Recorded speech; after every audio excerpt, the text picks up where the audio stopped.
Hey everyone, welcome to Talk of the Town. This is a podcast where we talk about all things media, creators, business, startups, and more. My name is Tristan. I'm the host of the podcast. If this is your first time listening to the podcast, thank you for tuning in. And if you're returning from previous episodes, thank you guys for stopping by. Today we got a really interesting conversation for the podcast. I'm going to be talking with Jill Dowless. She is someone who is working in the entertainment industry, has had a long career with stops at CNN, the Walt Disney Company, as well as places like Amazon, MGM, and Freevee. We're going to have a really great conversation talking about how she got into the entertainment industry, what it was like working at CNN during the Ted Turner days and the Jeff Zucker days, as well as what it was like doing research for the original Disney Channel movies and series that people grew up on in the 2000s, and so much more. Hopefully you guys do enjoy this episode. Let's get to it. Today we've got a really special guest for the podcast. I think I could do a good job of introducing them, but I'm going to let them do it instead. Joe, go ahead. Hi, I'm Jill Dowless, and I recently have been working at CNN as the head of research there, and I live in Atlanta, Georgia. And before that, I worked at Disney, also headed up program research there, and I'm looking forward to having this conversation. Absolutely. Well, Joe, the first question I always ask people is, where'd you grow up? What were you into as a kid? And, uh, where did you go to college? I grew up in Jacksonville, Florida, which is Northeast Florida, and a lot of people joke that that's just Georgia. But it's anyway, that's where I grew up. I grew up on a farm. So that was a lot of fun. And so I rode horses and I took care of animals, and that's really what I was into growing up. And then I went to the University of North Florida, which is a college that is out near the beach in Jacksonville. And I lived on campus out in the woods. They were on a nature preserve. And that was that's why I chose that university, because it was on a nature preserve and it was small. And I really loved that. Absolutely. Was there anything fun about your time in college that you enjoyed, like a particular class or something fun that you got to do during your time in college?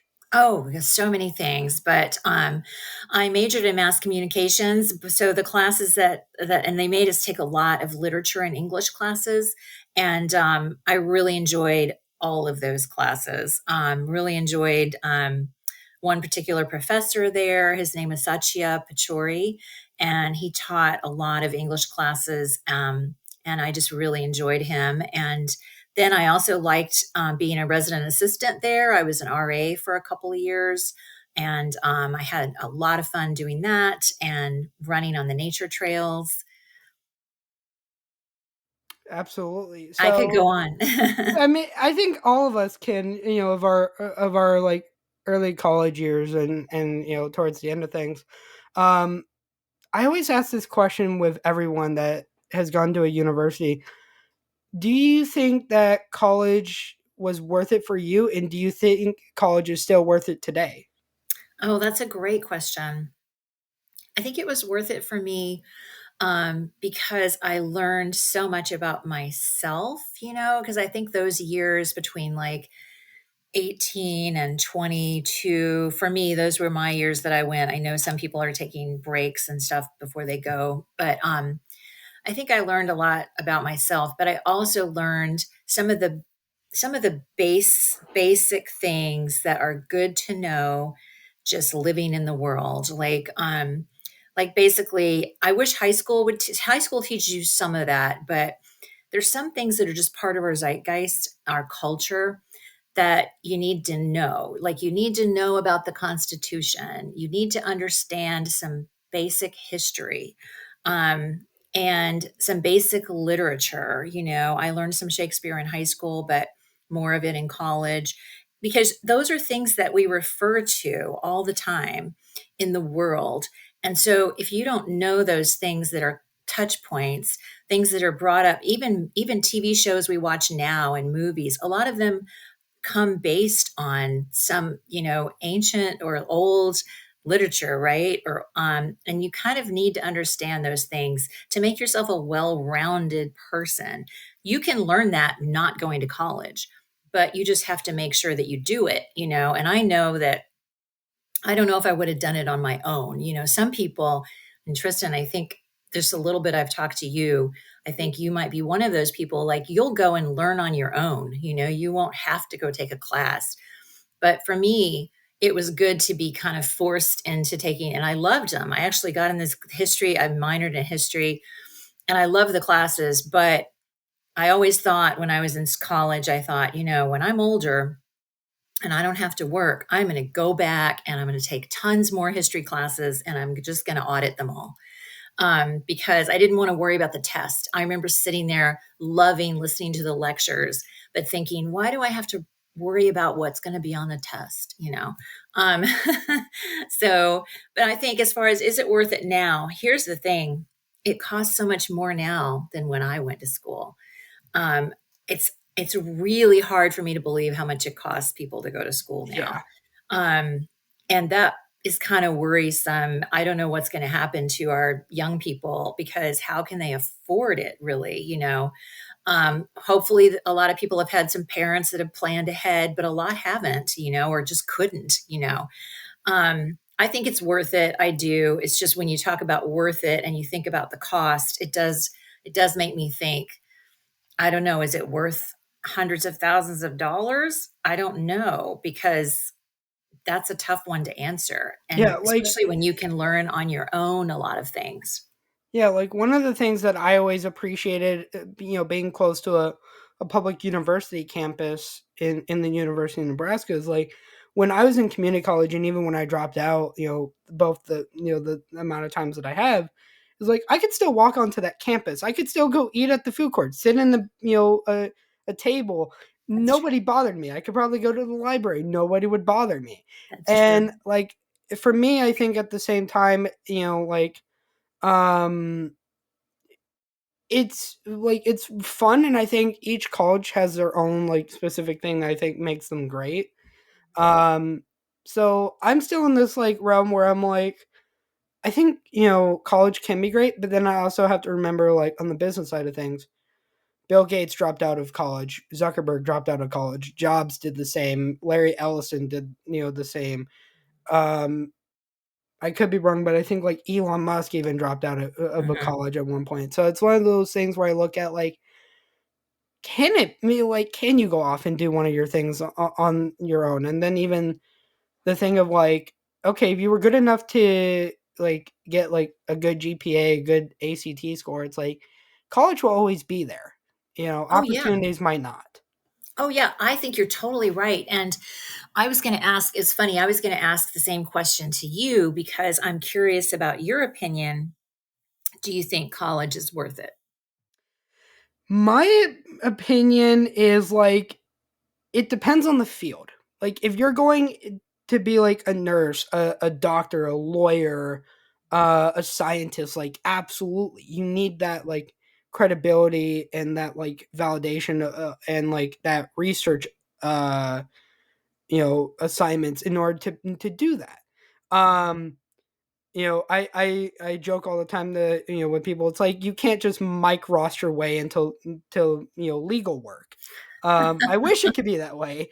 Sometimes I think that'd be fun, but we all don't have a photographic memory, and this is not fictional television.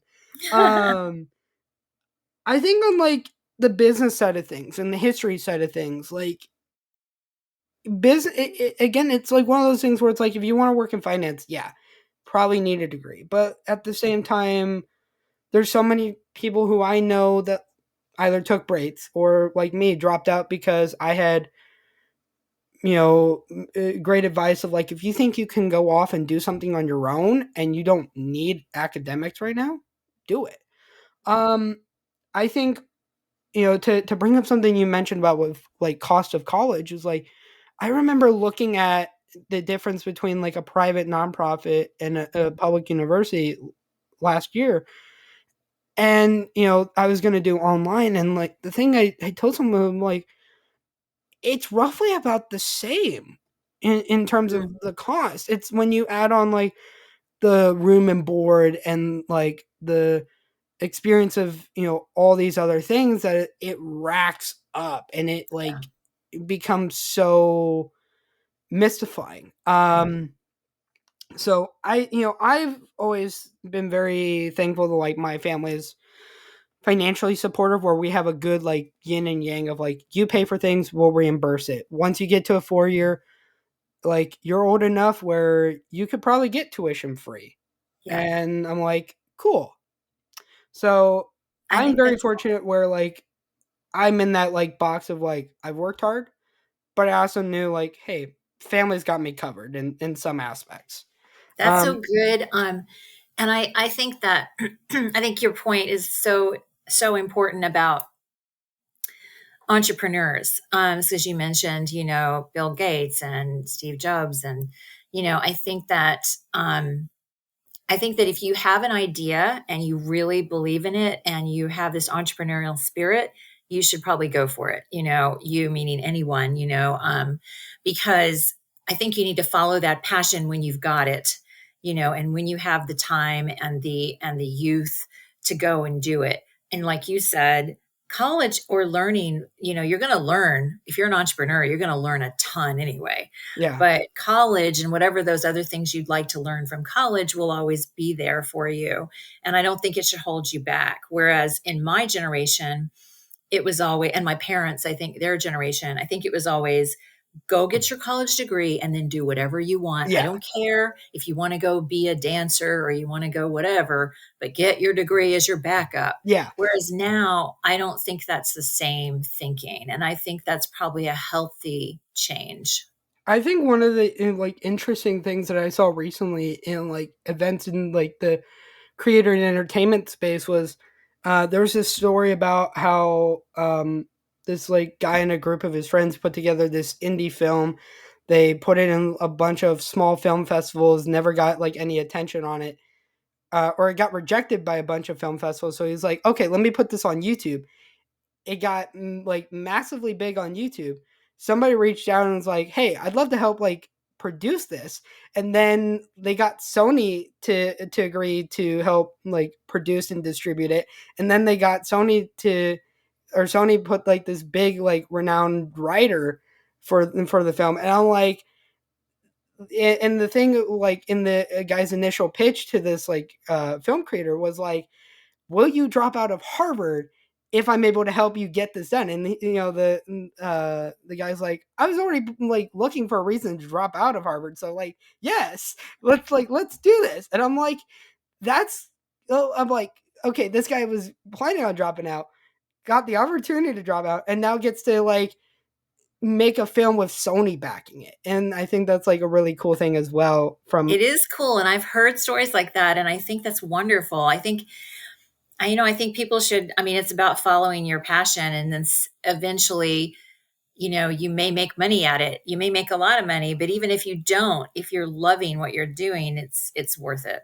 absolutely. So your first stop out of college was at CNN. Talk about what that environment was like. Yeah. So actually, my first stop out of college was at a local TV station. That's right. My in apologies. in Jacksonville, Florida. No, and I loved it. I worked there for 4 years, and I never knew I wanted. I knew I wanted to be in television somehow, but I didn't know what part of it. I just knew I didn't want to be on camera. And so there was an internship at a local TV station owned by the station was owned by the Washington Post company. So that was a really good group of stations, and it was in research. Well, I didn't even know what research was for a TV station. I thought, what am I going to be researching for news stories? So I got there and started to work for a man that is still my mentor and friend today.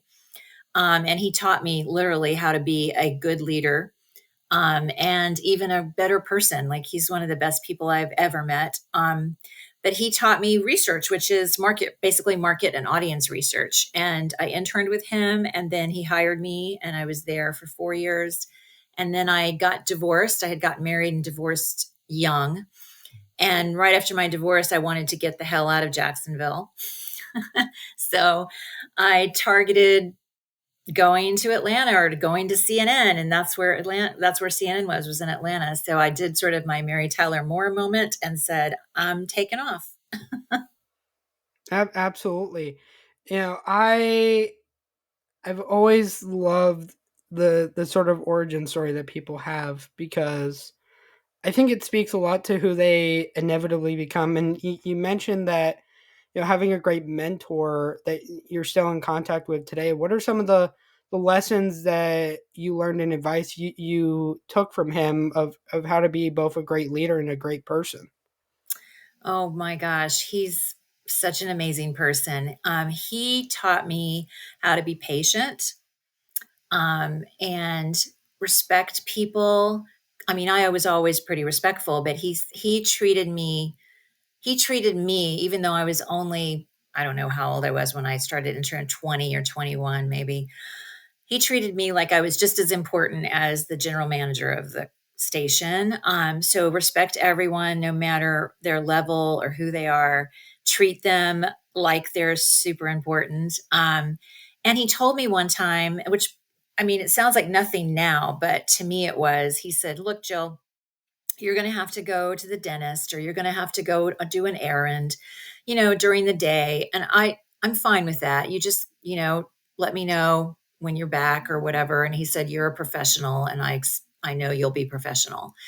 And I remember thinking, wow, that is so amazing that he's telling me that. And then he never got upset when I made mistakes, and of course I made mistakes because I was young and learning. I didn't know anything, but he never got angry. He just told me. He never even showed the slightest bit of annoyance by the mistakes I would make. And he also, even the people I remember I would talk sometimes about the people at the station that nobody really liked, some of these people, and I would complain to him about them. He would never talk bad about anybody. He would just say, "Well, I understand how you feel. They're trying to do their job, or they're going through something right now." Or he would never trash talk about anybody. And sometimes it would annoy me because I thought I need to be venting with somebody. Yeah, Um, but he taught me, that was how he taught me how I think to be a better person. And I still think of him a lot in that way. And then as a good leader too, like, you shouldn't talk about your colleagues, you shouldn't be negative about people. You should try to be understanding that maybe they are going through something. Or that's just nowadays they say that's the journey that they're on, yeah, and try to be respectful and kind. And he was also super smart, which I'm never going to be as smart as he was, or is.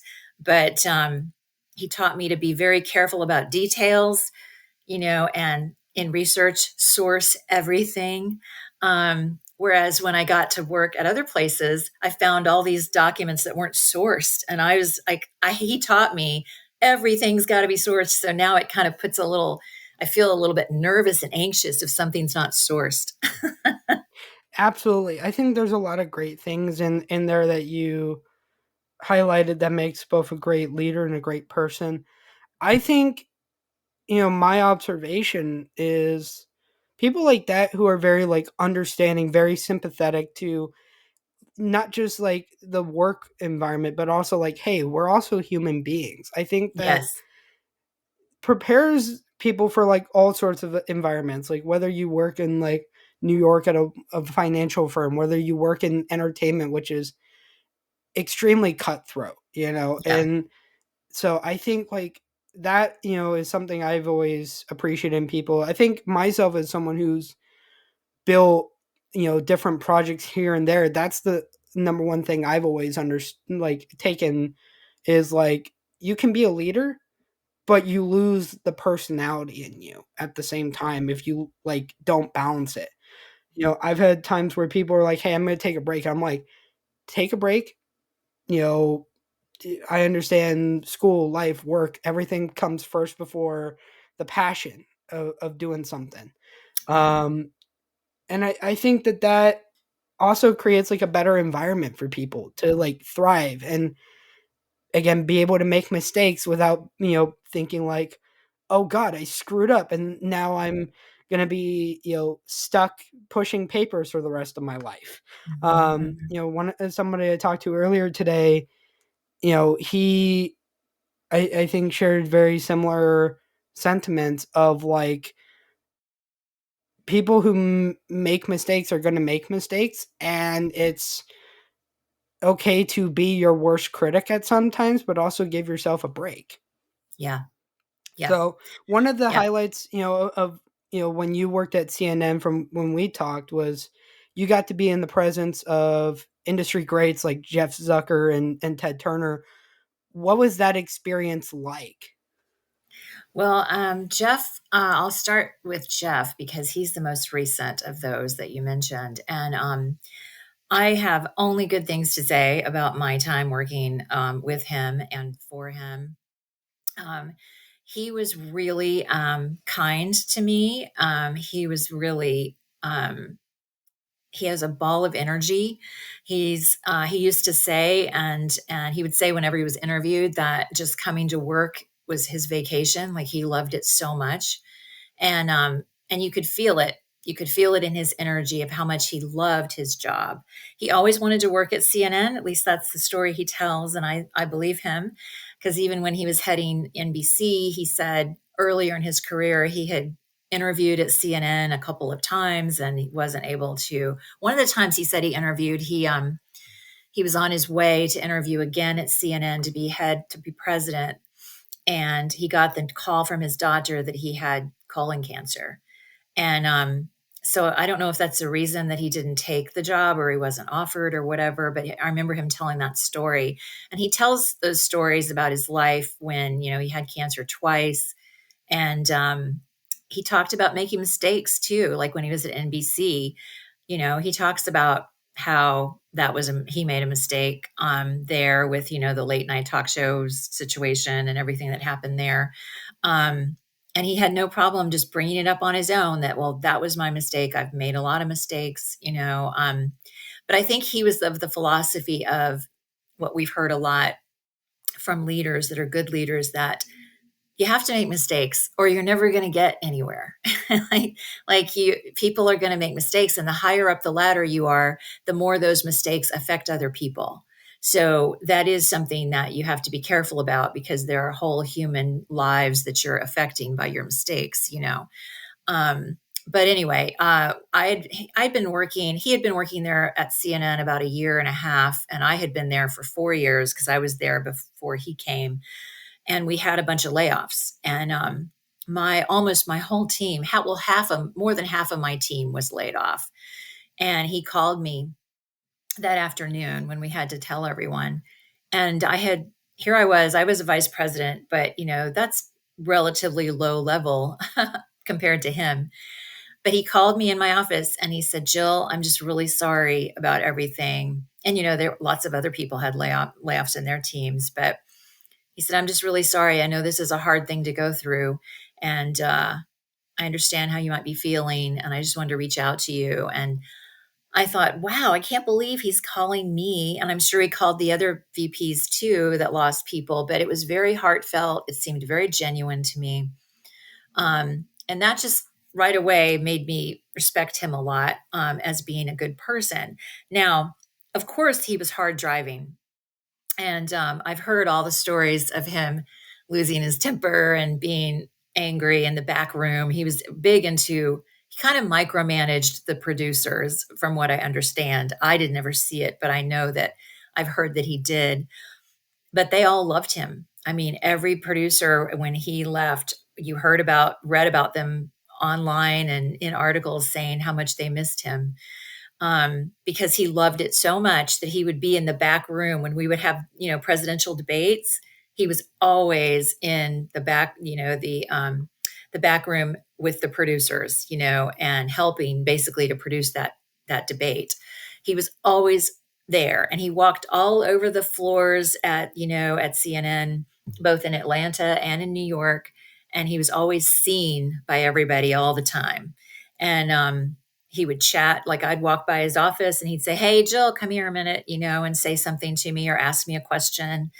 And I think he did all those things on purpose. Like he didn't need to ask me something. He probably was just trying to be nice, and make me feel like I am important, which I think I was important, but make you, reiterate that he thinks you're important.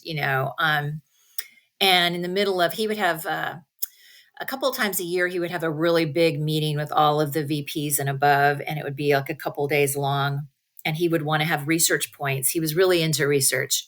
So he would want to have some points that he could talk about when he was talking about our successes or whatever he wanted to talk about our ratings and things. And he would come around to me. We'd all be sitting in this big room on a round tables, and he would come around and he would say, "All right, did I say that right?" After, and just to be cute. And it was just very personable kind of person. He loved CNN. He loved all the people that worked there. Um, but obviously he had his faults, which everyone does. And as when you get to that level and you have that kind of passion, there's things about you that aren't so great. Sure. But I never experienced him losing his temper with me. He never did. But I know he did with other people because he was so really so passionate. And that's something that like I talked to somebody about recently, where there's always sort of this like difference between like being a business or a finance person and being like a creative and like uh programming kind of person. Is like you can like business is very put your head down and stern, but at the same time, like the people making the content, the people who have that attention for detail, that and I've certainly micromanaged myself, where I go like, if something doesn't look this way, if something's not done this way, like this isn't going to go well. Hmm. I sort of have to appreciate that, because that sets a quality of like, or a standard of quality, and like lets everyone know like, hey, if you're going to do something, do it right, do it with passion, do it with like pride of like, hey, you know, Jeff walks into a room and tells you like, "Hey, you're doing everything wrong. Well, how am I doing it wrong? Let me think Hmm. about that. Let me go back to the board, fix that, make this so much better, so that then when it's on camera, it's out the park." Yeah. Like I think one of my favorite analogies that I loved is from like the wrestling world, where back in the 90s, where you could do and say like anything on television, there was Shawn Michaels and Triple H, and they were constantly getting like threatened of WWE being kicked off of the networks. And they took this letter from like USA, I think it was, of like, you can't say this, can't do that, can't do this, and was like, let us use it for television material. The next day after they used it, apparently like the head of USA called them and was like, "We saw what you did with the letter. The ratings went up. We're happy to continue doing business moving forward." And it's like, Oh my and I gosh. think like that's so fun, because it's like, yeah, they did like this whole like um play on the 90s with like scandals and things, and I just thought like, you know what, that's like creativity at its finest. And also Yes. like taking that attention to detail to be like, let's use this, let's Yeah. like do something with it. Yeah. I think Obviously, that's a after your first stint with CNN, you went and worked with Nortel. um what was that experience like, and how did it help you for when you eventually went to the Walt Disney Company? Oh my gosh, Nortel is such an interesting company, and it was over 100 years old as a company when I started working there. So it's really sad that it during the dot com, like crash in the early 2000s, it got eaten up and fell apart. But when I was there, thankfully I didn't cause that. But when I was there, it was doing great, and it was like a campus atmosphere, which I really loved. And it was a high tech company. And back then, in the when was I there? Late 90s, early to like through 2001. It was really cool because I can contrast it very nicely with working in entertainment and television. It was I worked in a group of a bunch of MBAs They had their MBAs and they were engineers. So they had a huge amount of education, the people I worked with. And I was in a group that was a business development group, professional business development. And their job was to create business plans for companies that were trying to get into telephony companies, so telephone companies that wanted to start providing television, or they wanted to start providing internet. Now you have everything's the same in a bundle, but it used to be all separate. So back then, we were trying to get these companies, little startup companies and big companies, trying to help them with their business plans so they could either get funding from venture capitalists if they were little, or they could get their CEO to agree to spend this amount of money on equipment. And then Nortel would sell them the equipment. So Nortel was actually the manufacturer of fiber optics and all kinds of switching equipment. And so we were trying to get these companies to, here's your business plan, and in the plan is all of our equipment. And that's how we would make millions of dollars from customers. And what I did was called market characterization, and I built a team. They had nobody doing it, where we would look at these cities across the world actually and figure out where are the best locations geographically from a business perspective that have enough businesses in the area that it makes sense to put fiber there, or to have a provider of either cable or television or internet, or convergence of all those. So I would work on that and say, this is your business potential in this area, and put that into the business plan. So that was different than anything I'd ever done before, because all the research I had done before was consumer research. And this was business to business. My highlight of working there was working about a month in Mumbai, India. We went over there to work with the company Reliant, which is the second largest company in India. And they were only a telephony company, but now they're everything. They're huge. And they are billionaires. And so I worked over there for a month with Nortel, with several other of the engineers from my group. And that was quite amazing and interesting, and quite an experience. Absolutely. And just to go back to the CNN stuff, um, what was your experience working with Ted Turner?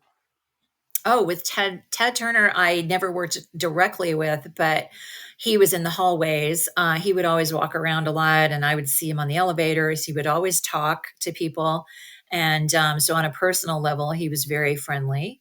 Um, People used to talk about him going down to the food court of CNN Center in his smoking jacket, and ordering like food or something.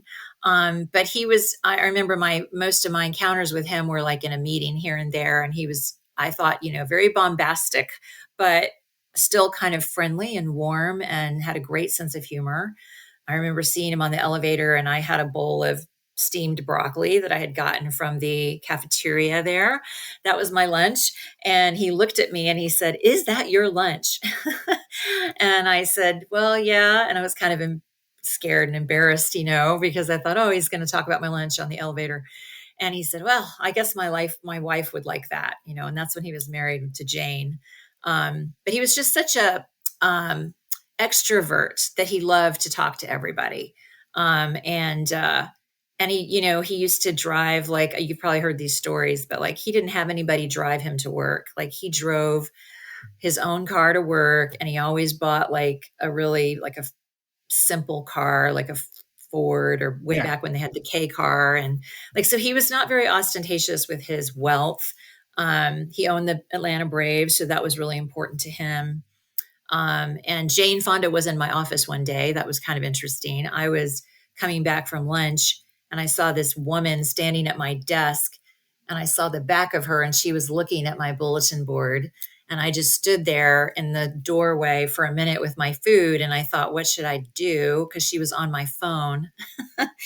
And I could tell it was Jane Fonda. And I just kind of backed up and walked out. And went back a few minutes later, and she was gone. So I guess she just stepped in to make a phone call, because my office was right off the hallway there.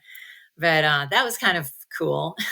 Yeah, I I think there's similarities in that like to pay sort of a analogy to like Warren Buffett because he's from and resides in Nebraska is like so many people realize like he's one of the richest men in the world and it's like still lives in the same house that he bought like in the 60s, still drives the same car, like goes to McDonald's and orders like a $2 burrito every day. It's like you have enough money to where like if you wanted someone to drive you, if you wanted to have a steak for breakfast, you could, but you don't want Yeah. to. Hey everyone, before we go any further, I want to talk about a particular sponsor for this episode, that being Beehive. Beehive is the all in one newsletter platform for those that want to build, publish, grow, and monetize their platform. If you're someone who has an audience and doesn't have a newsletter, you're missing out in 2024 because it's one of the best ways to build a media brand. And the people at Beehive know this because the original team at Beehive also worked at Morning Brew and went on to create Beehive based off of what they learned at the company. When it comes to Beehive, there's so many amazing things. You have a all-in-one platform for building a newsletter, both in a web format and as a mobile app. You're able to grow your own newsletter through Boost to build your list and gain new subscribers, a referral program, and at the same time, when you're looking at monetizing, there's so many ways that you can monetize from subscriptions to ad networks, and on top of that, it's an easy to use platform. And if you really want to check out what Beehive is doing, there will be a 30-day free trial as well as 20% off for 3 months that you guys can use in the link down below. But with that being said, let's get on with the episode. So He's a fascinating person, right? yeah, I've never met him. One of my goals, hopefully, is to like to be able to go to a shareholder meeting next year and hopefully get to meet him or at least be in the presence of him. It's one of the few things in like the 10 years of like living in the state of Nebraska that I'm like kind of mad I'd never done this. And like hopefully I get to do this before um he goes on to another life. Yeah, before he passes on, because he's a fascinating person. I was just talking to my husband about him a few days ago and how I know he wants to give away and does give away a lot of his money. Yeah, And he's not going to give a bunch to his kids. It's really interesting. absolutely. So moving from there, you worked at the Walt Disney Company.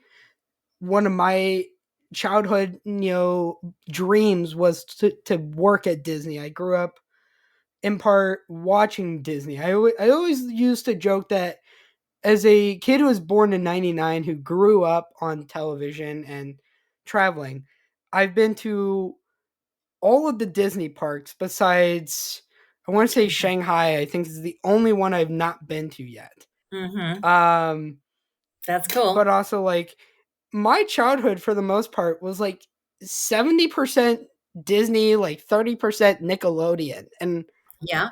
so, like what was your experience like at Disney? What did you start out with doing? Well, I had a really good run at Disney because when I got there, they were starting what they called the content driver model, which means they were moving from all of airing all of the old Disney cartoons, and they even had hours where they played things called the vault, which is all the old movies. They were moving out of that and they wanted to start making original series, so the Disney Channel original series. And when I got there, they were just starting to do that, and they had so many millions of dollars that had been approved by the head. I think at the time it was Michael Eisner, or it might have been just Bob Iger right Yeah, coming in. But he approved, okay, go ahead, here's however many millions of dollars to go make original series and see how it goes. So we were, I think at the time they had Even Stevens, yep, with Shia LaBeouf, and they had Lizzie McGuire, and with Hilary Duff, but they needed a lot more than just those two. So that's when I arrived, we started creating. Hannah Montana and That's So Raven and all of those series and High School Musical, the movies, the Disney Channel original movies became Yep. huge. And my job was to start testing those shows all around the world because we had Disney channels all around the world. And when we were going to make these original series out of LA and Burbank and Hollywood, we wanted to make sure that those were going to appeal to kids across the world. So, of course, in the Disney channels around the world, they did have some local content that they would have also, but they had to buy into airing all of these series that we created out of LA. So we wanted to help make sure that the kids were going to like the material. So I was lucky enough to be given the job of go figure this out, go figure out a way to test these shows. And that was a highlight for me. And I did that for years and it was a lot of fun. And, you know, just going all over the world and testing them and finding out that, you know what, teens and tweens and kids are not that different all around the world. They're not. For me, I think my favorite Disney Channel stuff growing up, I'm gonna be honest. I watched too much Sweet Life, and Oh, yes. I think a fair amount of my like rebellious like youth has to be because of that show and like the Sprouse twins of just like Zach and the Cody. antics that they would do sometimes, and then like I always compared it like Zach and Cody are the kids that are just like want to do everything, doesn't matter like what trouble they get into. And then there's Mosby who's just the like disappointed parent half the time. And like, you know, I think That's a great I show. think it's fun also that like a lot of the actors from Sweet Life are still like on social media these days. Like, you know, Yeah. Kim Rhodes went to do Supernatural for so long. The Sweet Life, I mean, like the Sprouse twins.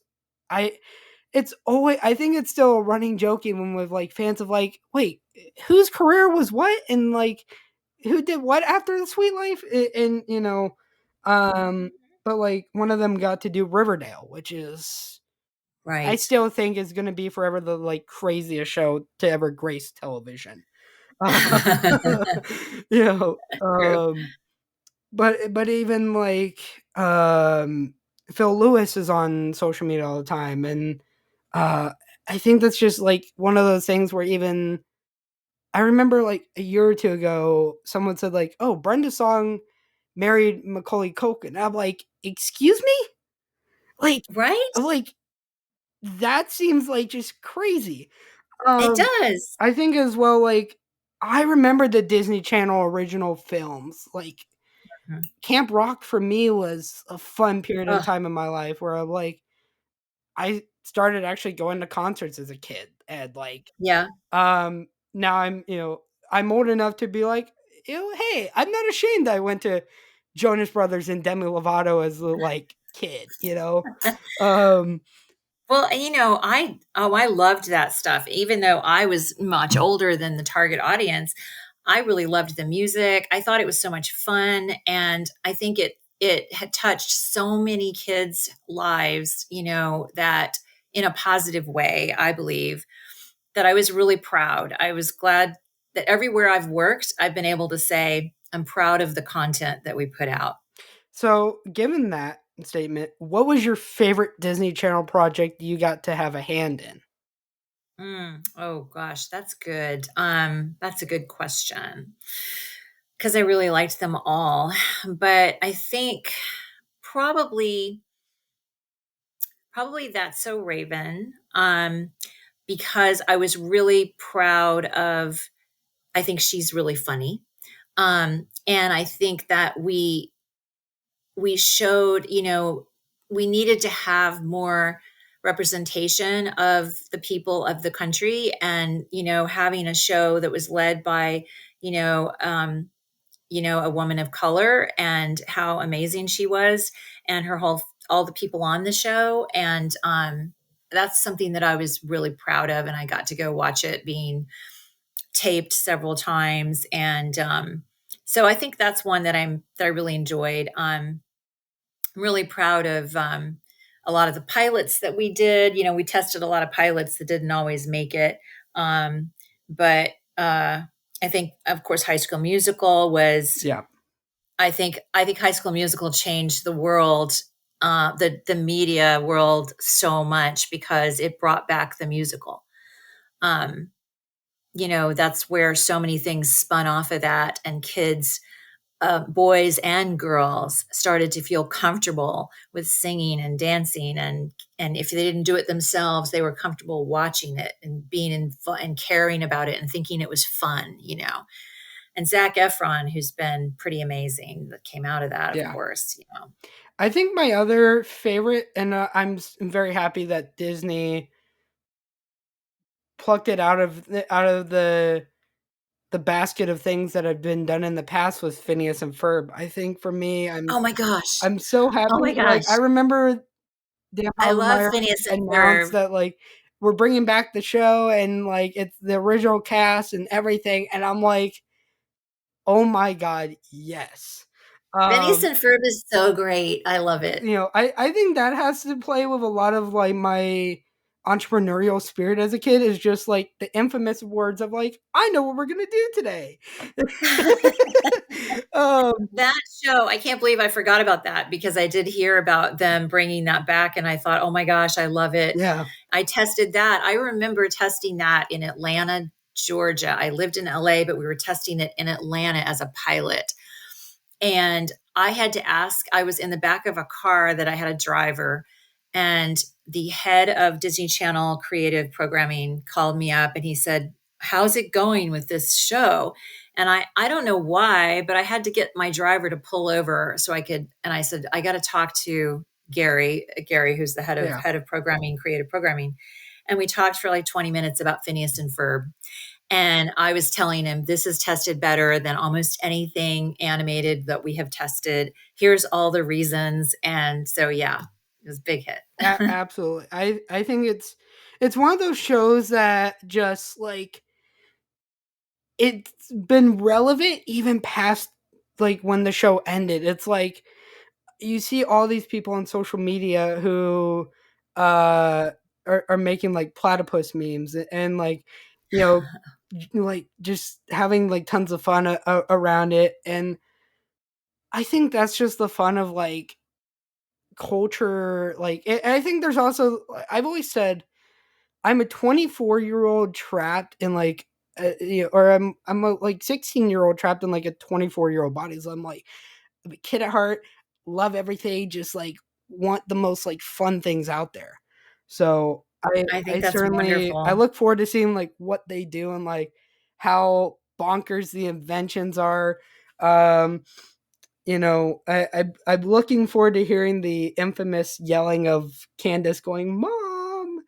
Uh, so That is so great. That show is so fun. yeah, I think it's just fun because like you never know what's gonna happen, Yeah, and by the end of it, you're like, everything's gone. What's next week gonna look like? right, right. But They're so cool. but this is the point in time with the podcast where I like to turn the tables a little bit and let you take over, bring up questions or topics that you want to talk about. So, Joe, the floor is yours. Well, thanks. I am really interested in you. We talked a little bit about it in the past, you and I, a few weeks ago, but I'm really curious because this is what's being discussed a lot out there and on LinkedIn is about what is the future of media and television because it's going through so much turmoil right now. And a lot of the people who've been following the research and looking at what people are watching have said it's going to be owned by the individual creators. It's going to be people that create their own content, kind of like you're Yeah, doing, Tristan. People that create their own content are going to go and do it by themselves. And maybe they'll get help from a big studio, like you mentioned earlier. And maybe they won't. Maybe they'll just do it on their own and they'll find a way to create their own stuff. And that's what it's going to be. or it's at least it's going to come from that, and the old model is slowly going to start to pass on. So I'm curious what you think about that. I am always a big believer in people getting to shepherd their own craft. Like Mm-hmm. I don't think you get into something like YouTube, for instance, in my case, if you don't love the content you're seeing other people post. And like when we talked the first time, I've been watching YouTube since 2006. I've seen everything from Lonely Girl and Smosh to Philip DeFranco, and now like Mr. Beast and some of the crazier like channels and experiments that are going on out there. And I think that's always something I've appreciated. I think to touch on something is like people now are being able to like own their own content again, their library of stuff. Like Smosh went through like, okay, we did like this great thing together as friends, sold it off, went terrible, ruined the culture. And then like, Smosh got acquired by a set of YouTubers out there known as Rhett and Link, and they really brought back the great vibes. And then they got the original creators of Smosh together again and was like, "Hey, we'll sell it back to you." Mm-hmm. And like I remember when like that announcement came out that like both Ian and Anthony were both again like without any corporate oversight involved in Smosh. It's like, oh my god, the comedy that'll come out of this. Um, Right. I think the things that people like Mr. Beast have been able to do, where it's copying like Squid Games or other game shows, and whatever people want to think about, like how things are produced or scripted or put together. It's like doesn't matter to me. It's like this is all cool content. Like doesn't matter. Like I know there's like a conversation of like things being rigged and things being done in certain ways, and I'm like everything that's not scripted is that. It's like dating shows, game shows. I'm like the questions, everything is all like filtered. I'm like nothing's just point blank as it should be. I think the only thing maybe is like Family Feud, and that's just because you never know what's gonna happen.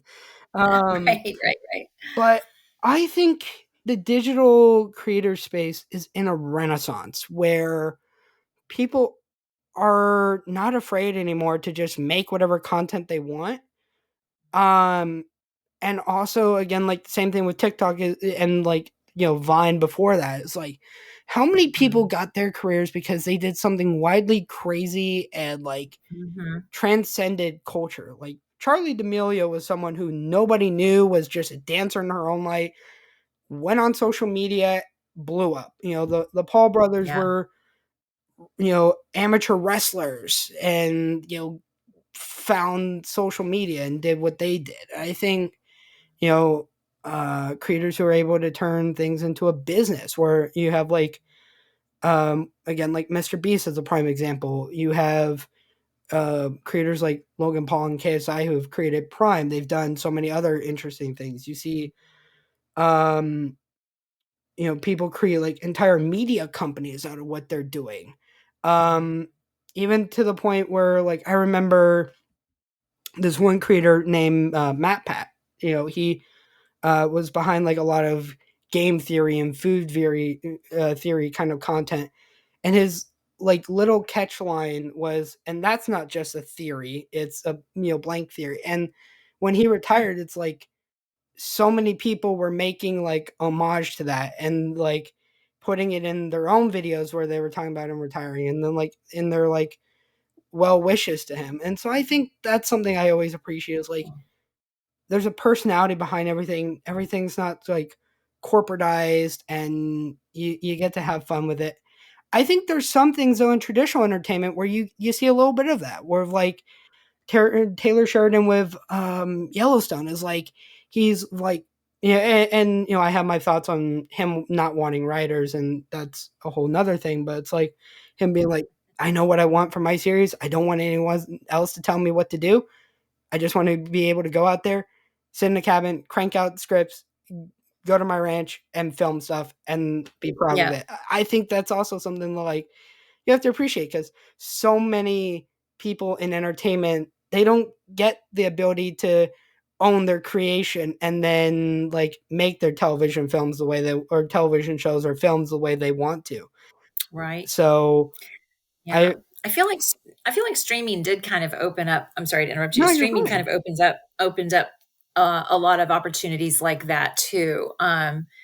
So you're not in mainstream television for a while, like Yellowstone was able to be as gritty as it is and still reach as many people as it does. What about AI in that world? How much do you think that's going to be actually used to create? I've always I've always been one foot in, one foot out on AI. I was a big proponent of the writers going on strike, and I was super supportive of that. As someone who's originally from LA, who grew up going to the theaters, driving by the film lots, having that experience of like loving television, not just as like a casual viewer, but as like a fan that wants to work in entertainment. I understand a lot of the concerns people have with AI. I remember, I think, Marvel came out with a project last year, and they said like, oh, the entire intro was generated using AI, and I'm like, that's terrible, because visual effects artists are the backbone and they get treated the worst out of people.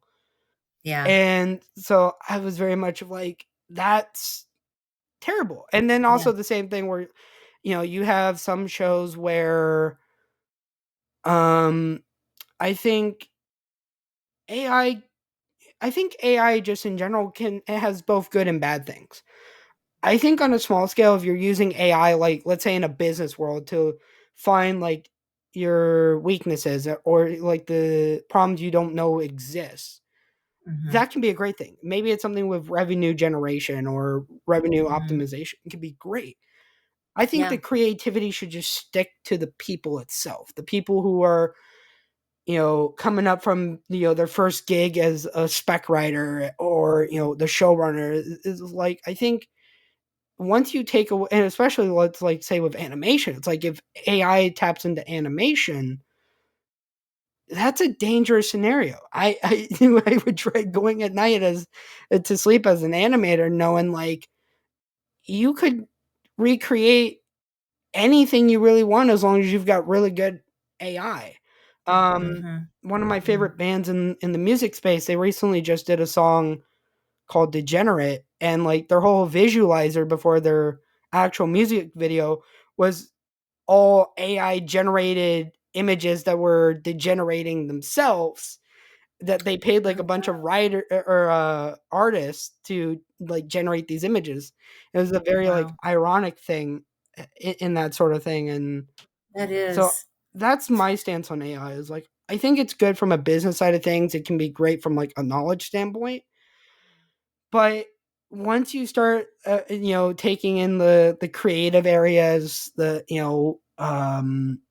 you lose the fun of it. Like writing is with AI is not at the point where you could make a script. I'm very thankful that like the Writers Guild locks all of its scripts up in the library and doesn't digitize anything. So like you have to go there in person to like see things, and you can only take notes. You can't take photos, and Wow. that's something I think like you have to kind of preserve. It's like how Disney preserved all the stuff in the vault. Yeah. It's like you Yeah. knew if they plucked out something from the vault and put it on DVD or VHS back in the day, or television, it's like you knew that was special. Yeah. Yep. Yep. Disney is very was and is very good at that. I'm telling you, that's a smart move. Well, I think AI and is it's fascinating for all of us to see where that goes. Absolutely. Any other questions or things you want to bring up? No, but I will say that I'm excited about your future. I'm excited about your generation. The people that I've met and had interactions with in your generation are very impressive to me. So I'm glad that we might be in your hands. Absolutely. Well, with that being said, let's turn things around. You know, after working with CNN for so long, you got to work at Prime Video and MGM Studios, for a short amount of time. What was that experience like? Oh, that was great. That was a really fun experience because I got to do exactly what I've always wanted to do, which is only work in researching and doing testing for original programming. So, all my other jobs, half of my job would be original program testing, and the other half would be analyzing data. And when I was at Amazon MGM Studios, I didn't have to analyze hardly any data, really none at all. So my job was just to help them test their programs, and that's what I did for about 9 months, and it was wonderful, and it was so fun because I had been at working at CNN for so many years. And even though CNN has original series that are really fantastic, like they had, Anthony Bourdain and Lisa Ling, and they have a lot of original series that I got to test when I went to MGM Studios, I was able to test all kinds of like really fun stuff that was just like really fun adult television, and the 1% Club, which is the game show with Patton Oswalt, and things like that were just different things. And I had a wonderful boss there when I was there, and he's now working on Mr. Beast, which is super cool. So really interesting people, and my experience was really couldn't be any better. Was there any particular project that you worked on in the short time there that you are proud to see like did very well when it came out? I think for me, the two that I just found so great, obviously, is The Boys. I think you can't be a pop culture nerd and not enjoy the Boys, but also I'm a little bit unique in that I liked Citadel. I thought like Oh, spy thriller was really great. cool. I think a lot of that has to do with just like I loved watching Quantico when Priyanka Chopra was on that show and just being like, okay, if she's on this show, there, and I'm like, this is gonna be some fun, So, like, was there any particular project you were excited to get to see the ins and outs of?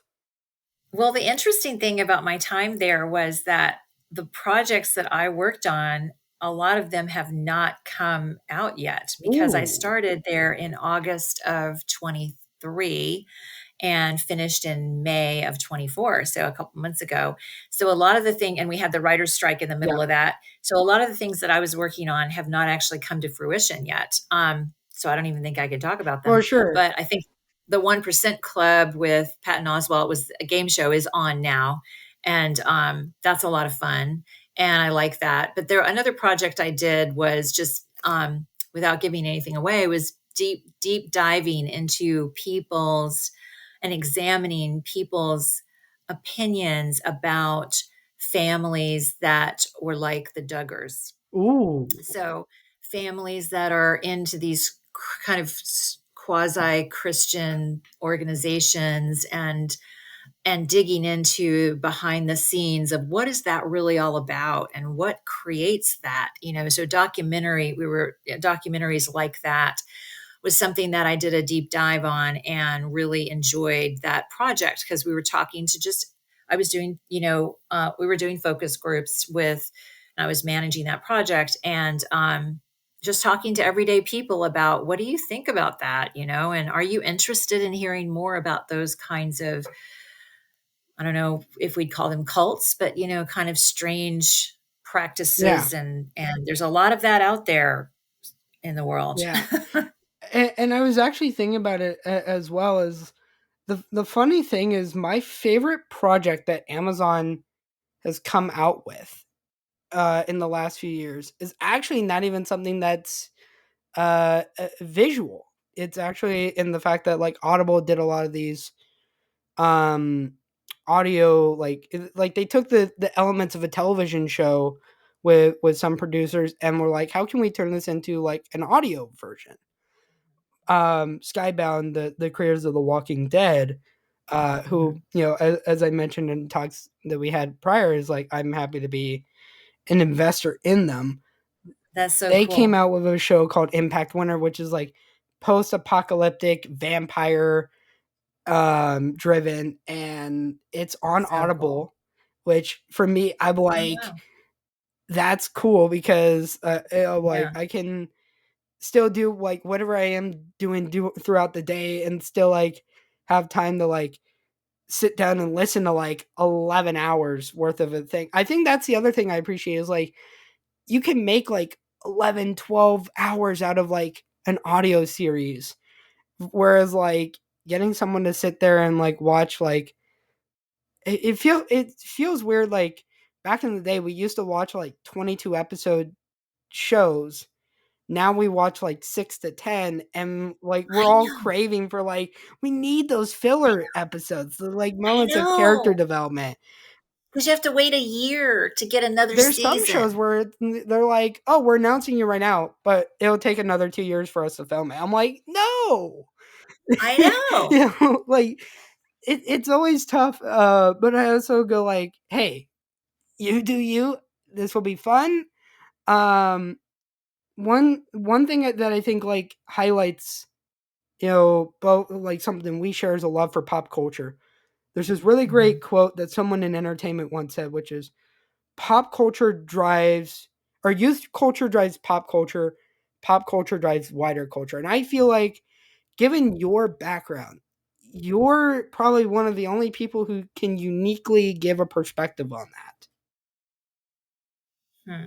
Hmm. Well, that is interesting because of my work with kids and tweens and all the content for kids and tweens and even preschoolers at Walt Disney, and how that impacted a lot of those, well, so many of those shows that we created that I didn't create, but I was part of the business at Walt Disney has created this wider culture. I mean, I think it's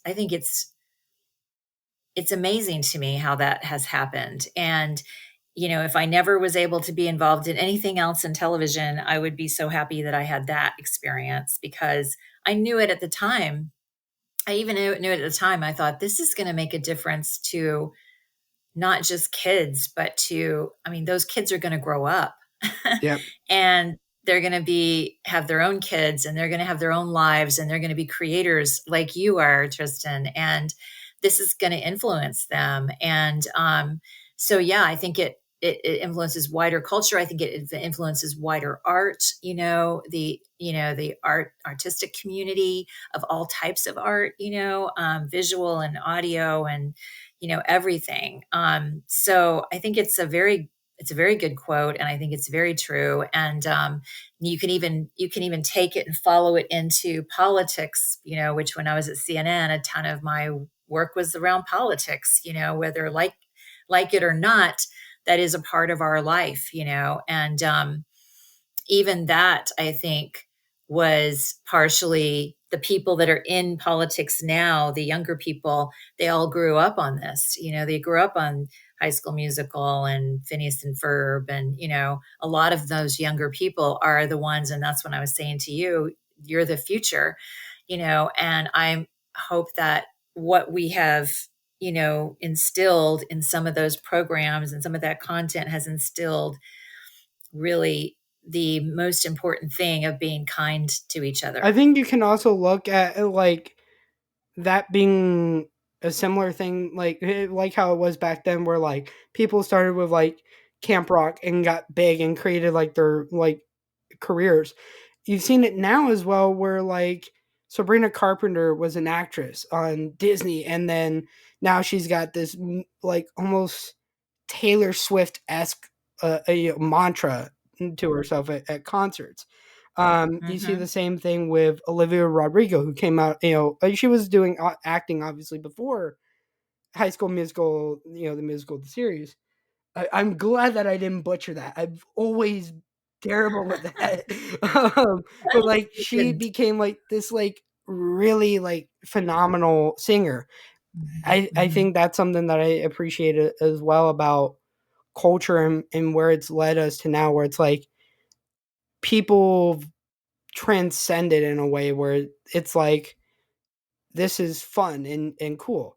So, the last few questions I have for you is, starting off is, since you're in this like fun little period where you're not, tied to one entertainment company, what are your thoughts on the entertainment industry? Where do you think things are Mhm. going to happen? And then also, on a personal level, like, what are you doing in the free time? What are you exploring?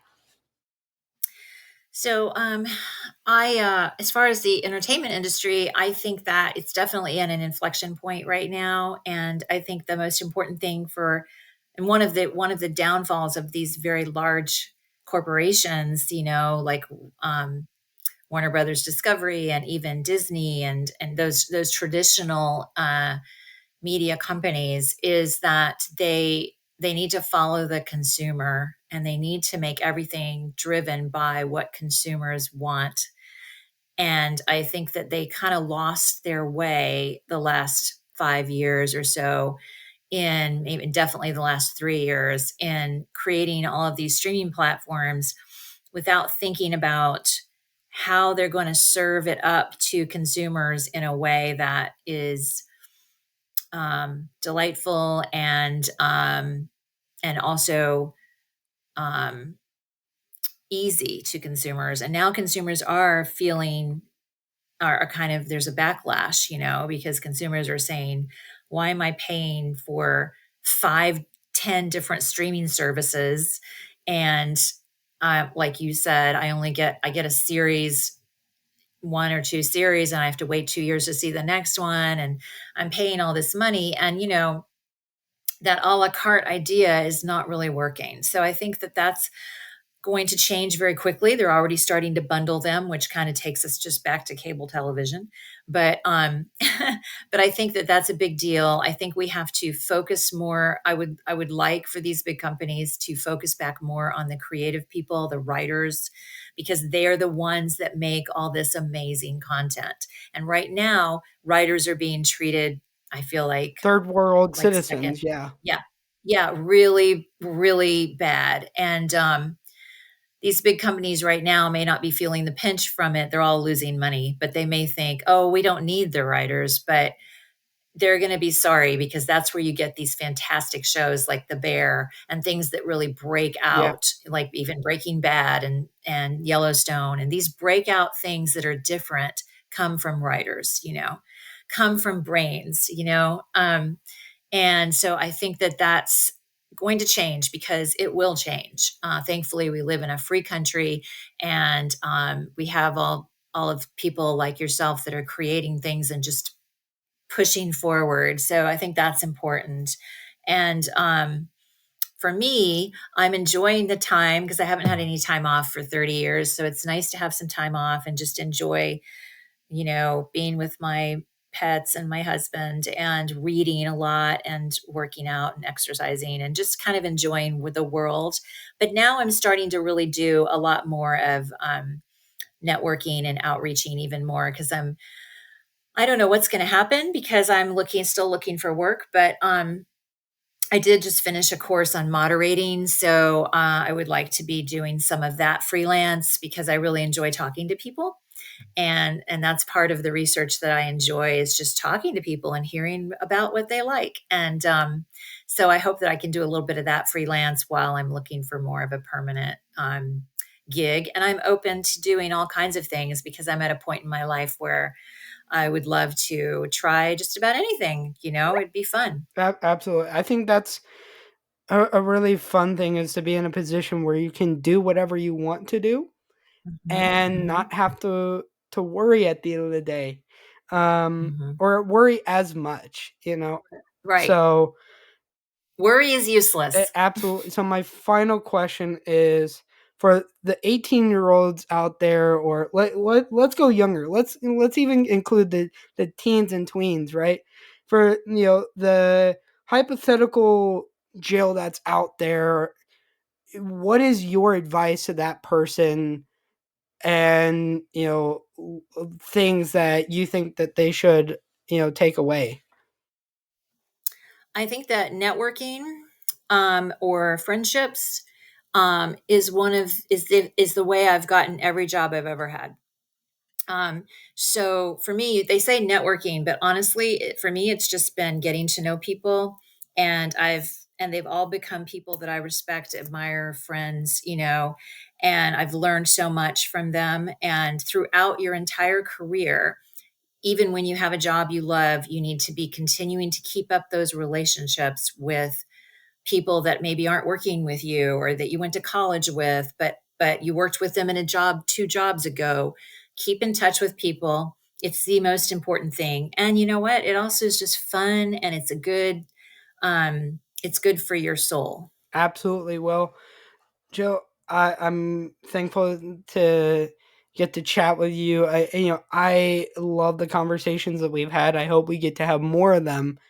And as I said on our first conversation with each other, is whatever you're trying to do, and in this fun adventure now, if there's anything I can do to be of help, let me just let me know, because I'd love to be able to bring more joy to the world, I guess. Thank you, Tristan, and you too. I look forward to keeping in touch, and I think what you're doing is fabulous, and I just want you to follow your passion. So for those that want to be able to get in contact with you, have the same kind of relationship that we formed, like, where can people find you? I think LinkedIn is a really great place because I've got my email address there, and that's a great place to find me. Absolutely. Well, Joe, enjoy the rest of the week. Enjoy the nice weather that's down there in Georgia, and I wish nothing but the best for those listening and watching the podcast. Thank you for tuning in to another episode of the podcast. It means the world to me and all the guests that we've brought on, past, present, yet to come. I think that this podcast is on the cusp of doing some really crazy fun things. I'm now in the process where I'm having to go back to the drawing board and actually find people to like consistently up the level of conversations and quality of interactions, and I think that's always a fun challenge. So for those, again, supporting the podcast means the world to me, and look forward to seeing you guys in another episode. Thanks.